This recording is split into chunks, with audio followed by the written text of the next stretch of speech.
రాలేదు. వెస్ట్ బెంగాల్‌లో యెస్. 1,7,00,000 తేలింది. యెస్. ఈ 1,7,00,000 తొలగింపు కార్యక్రమం చేపడితే మమతా బెనర్జీ ఎంబడే ఆందోళనకు దిగుతుంది కదా! సరే ప్రజలలో వ్యతిరేకత వస్తుందండి. మమతా బెనర్జీ అక్కడ ఇంకేం ఎక్స్ట్రార్డినరీగా రాలేదు కదా! ప్రజలలో మాత్రం వ్యతిరేకత వస్తుంది. బీహార్ లాంటి రిజల్ట్స్ వెస్ట్ బెంగాల్‌లో కూడా వస్తాయి. బీహార్ అసలు ఎస్ఐఆర్ బీహార్‌లో ఇంప్లిమెంట్ అవుతదా అనేటటువంటి ప్రజలు ఎంతో డౌట్లు ఎక్స్‌ప్రెస్ చేశారు. ఎందుకంటేనంటే మీరు బీహార్‌లో ఉన్నటువంటి 3 రీజన్స్ 3 రకాల పొలిటికల్ సిట్యుయేషన్స్ తోని లీడ్ అవుతుంది. అవును. ఆ 3 రీజన్స్ కూడా ఎస్ఐఆర్‌కు కోఆపరేట్ చేశాయి. అసలుకు ఈ భూమియార్ కమ్యూనిటీ అండ్ ఈ కమ్యూనిటీ ప్రాధాన్యం ఉన్నటువంటి ప్రాంతాలలో అధికారులు పోవడానికి జంకేటటువంటి వాళ్ళు వెల్కమ్ చేసి బోకస్ ఓట్లను, ఫేక్ ఓటర్లను, చనిపోయిన వారి ఓటర్లను డిలీట్ చేయడానికి ఎలాంటి మాల్ ప్రాక్టీసెస్ లేకుండా వాళ్ళు కంట్రోలింగ్ మెకానిజం డెవలప్ చేసుకొని కోఆపరేట్ చేశారండి. దాని రిజల్ట్ 5 సంవత్సరాలలో బీహార్ ప్రజలు చూడబోతారు. గత 15 సంవత్సరాల నుండి నితీష్ కుమార్ గారి నాయకత్వంలో వాళ్ళు చూస్తున్నారు. భవిష్యత్తులో చూడబోతారు.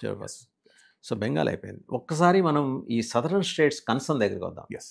ఇప్పటివరకు అంటే ఇప్పుడు మనకు అందుతున్న లెక్కలన్నీ కూడా ఊహాజనితమే అనుకుందాం, కాసేపు లేకపోతే అడ్రస్ ఈ డీలిమిటేషన్ తర్వాత 175 ఆంధ్రప్రదేశ్లో 210 కాబోతున్నాయి సీట్లు. ఎస్. తెలంగాణ 119, 153 కాబోతున్నాయి. అలాగే 84 మంది ఎమ్మెల్యేలు కొత్తగా రాబోతున్నారు. 2 రాష్ట్రాల్లో 26 మంది ఎమ్మెల్సీలు రాబోతున్నారు. ఇవన్నీ ఓకే. ఎంపీల దగ్గరకు వచ్చేప్పటికి యూపీ, బీహార్ కలిపి 225 పెరుగుతుంటే మొత్తం సౌత్ ఇండియా కలిపి 65 పెరుగుతున్నాయి అనేది సౌత్ ఇండియా నుంచి ఉన్నవాళ్ళు, అంటే జనాభా ప్రాతిపదిక తీసుకుంటే వచ్చే ఇబ్బంది. దీనికి సంబంధించిన కరెక్షన్ మెకానిజం ఏమన్నా కేంద్రంలోని ఎన్డీఏ ప్రభుత్వం చేసే అవకాశం ఉంది? ఎందుకంటే మాకు తక్కువ సీట్లు వచ్చాయని వీళ్ళు డిప్రైవ్ అవుతున్న ఆ ఫీల్ నుంచి వీళ్ళని బయటపడాలి కదా.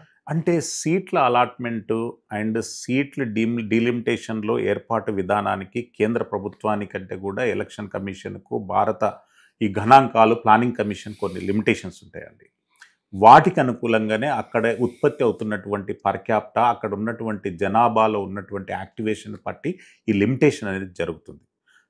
సౌత్ ఇండియాలో సీట్లు పెంచాలి, ఇక్కడ ఉన్నటువంటి ఓటర్లకు అనుకూలంగా వాళ్ళకు ప్రాతినిధ్యం లభించాలంటే చెప్పి ఇప్పుడు కొత్త డిమాండ్ కాదు.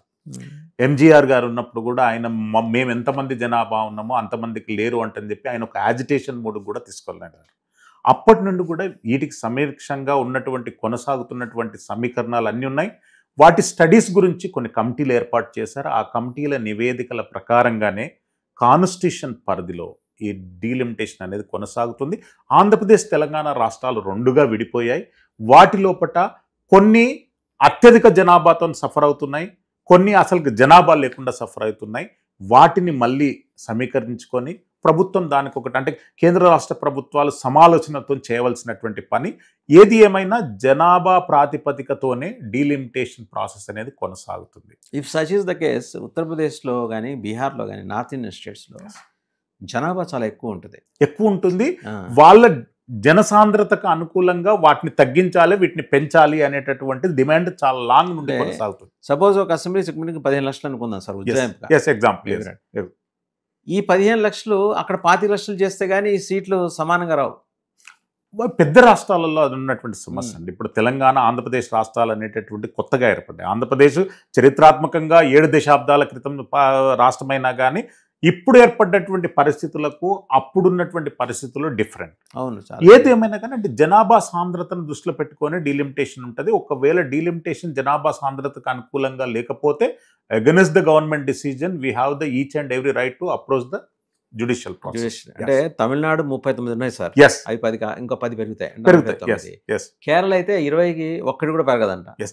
అంటే ఈ అంశం మీద 1981-82 ఎంజీఆర్ గారు ప్రస్తావన తీసుకొచ్చారు.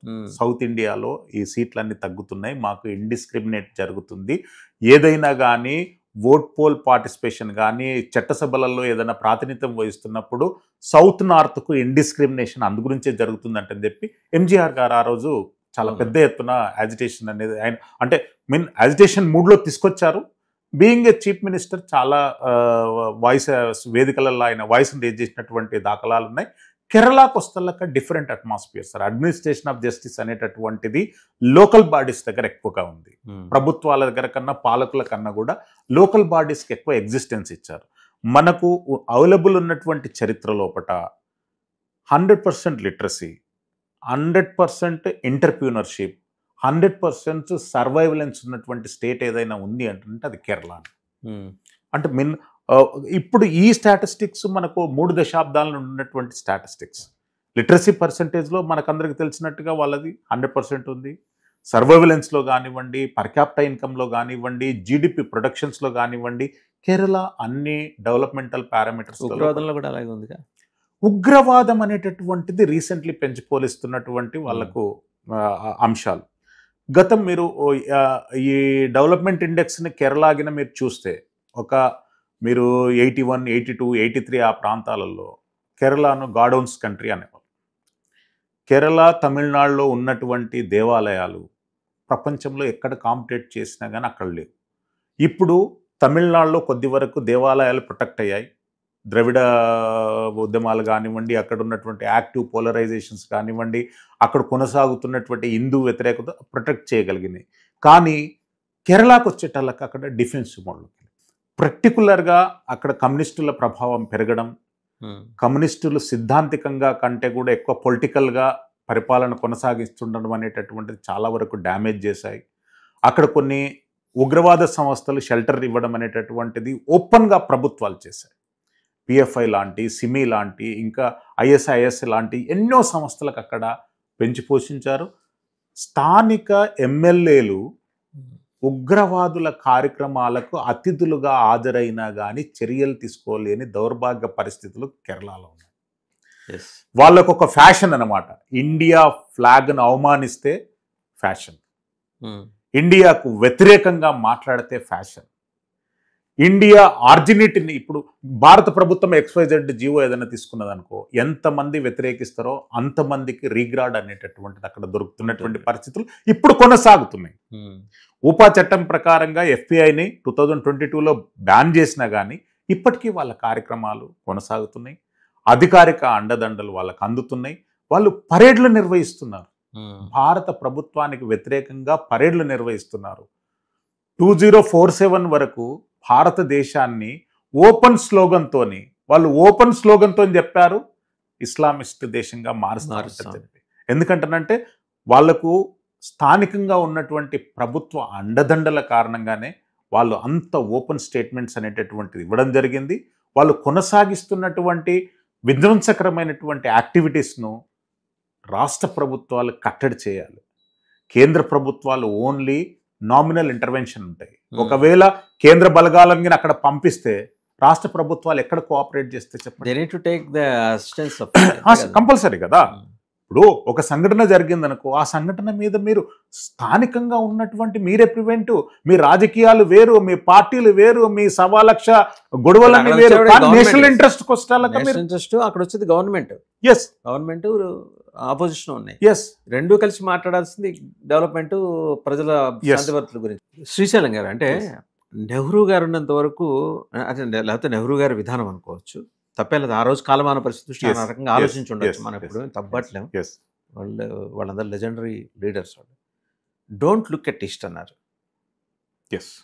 వెరస్ పివి గారు వచ్చిన తర్వాత లుక్ ఎట్ ఈస్ట్ అన్నారు.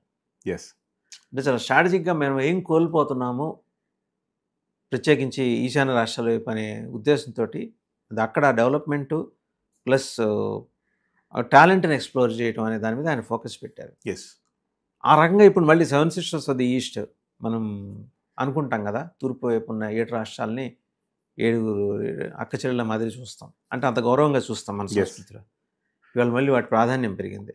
కానీ at the same time cross border terrorism కూడా ఆ 7 సిస్టర్స్ అనుకొని, మన పక్కనున్న నోబెల్ బహుమతి గ్రహీత ఆయన బంగ్లాదేశ్లో ఉంటాడు. ఆయన యూనస్ మహమ్మద్. ఆయన మన పీక పిసికేస్తానంటున్నాడు. ఇటు నుంచి హేమంత్ బిశ్వ శర్మ కూడా అన్నాడు, మీరు పీక నొక్కితే మేము నొక్కాల్సింది మేము నొక్కుతామని. అంటే చాలా స్ట్రాటజీగా ఫార్మర్ ఎయిర్ బేస్ ఉండేది సెకండ్ వరల్డ్ వార్ టైంలో, దానికి దగ్గర ఎయిర్పోర్ట్ కడుతున్నారు.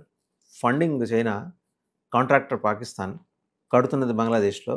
దాన్ని ఆనుకున్న టెర్రరిస్ట్ క్యాంపులు. ఒకసారి ఇమాజిన్ చేయండి, మనకి 25 కిలోమీటర్ల దూరం ఎలాంటి థ్రెట్ మనకు అక్కడ నుంచి కనిపిస్తుంది. అంటే పాకిస్తాన్ ఆర్మీ చీఫ్ ఆసిఫ్ మునీర్ గారు రీసెంట్లీ ఒక స్టేట్మెంట్